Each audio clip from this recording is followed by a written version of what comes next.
Stop scrolling. If your Monstera has a white, powdery film, you're about to find out what it is in 5 seconds. Grab clear tape, press it onto the white spot, lift it. If the tape pulls up a dusty, flour-like residue, that is a major red flag for powdery mildew.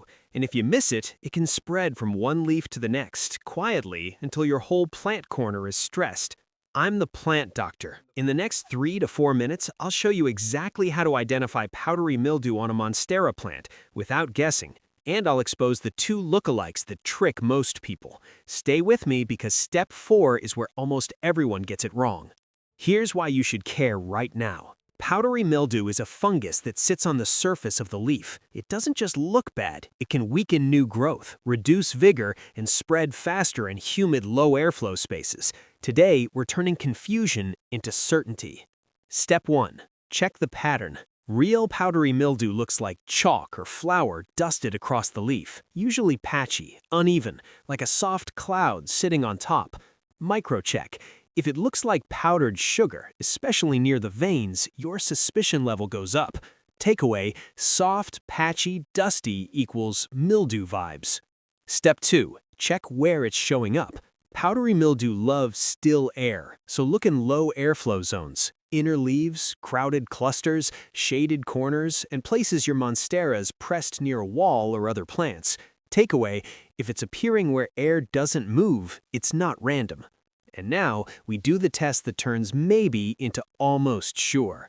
Step 3. The wipe test. Use a dry tissue. Gently wipe the spot. Powdery mildew often smears like flour.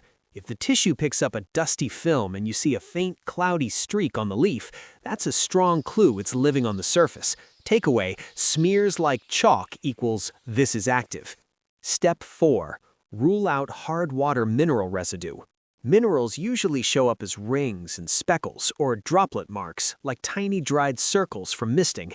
It looks like splatter patterns, not a soft cloud. Microcheck. If you mist your leaves and see little white circles exactly where droplets land, especially on the top surface, that's often minerals. Takeaway: rings and splatter usually means minerals, not mildew. Step 5. Rule out the white imposters. Pests. Mealybugs are the big one. They look like tiny cotton tufts, and they hide in crevices, where the leaf meets the stem, around nodes, and tucked under edges. Microcheck. If the white appears as little clumps in joints and it doesn't wipe like dust, inspect closer.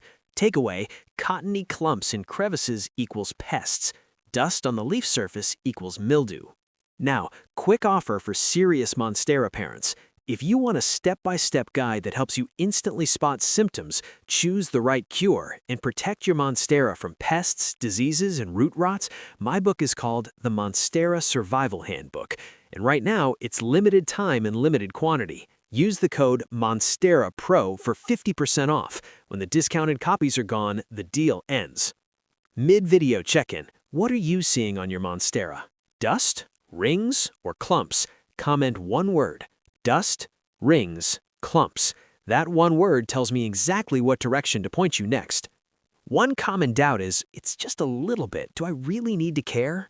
Yes, not because you should panic, but because powdery mildew spreads quietly. The goal is certainty. One tape test today can save you a bigger headache next week. Recap. 1. Soft, patchy, chalky dust. 2. Check low airflow, humid areas first. 3. Wipe test. Does it smear like flour? 4. Minerals look like rings and splatter. 5. Pests look like cottony clumps in crevices. 6. Tape test. Dust transfer equals mildew. Next, watch my video on how to treat powdery mildew safely without damaging Monstera leaves, because now that you can identify it, the fastest win is using the right fix the first time.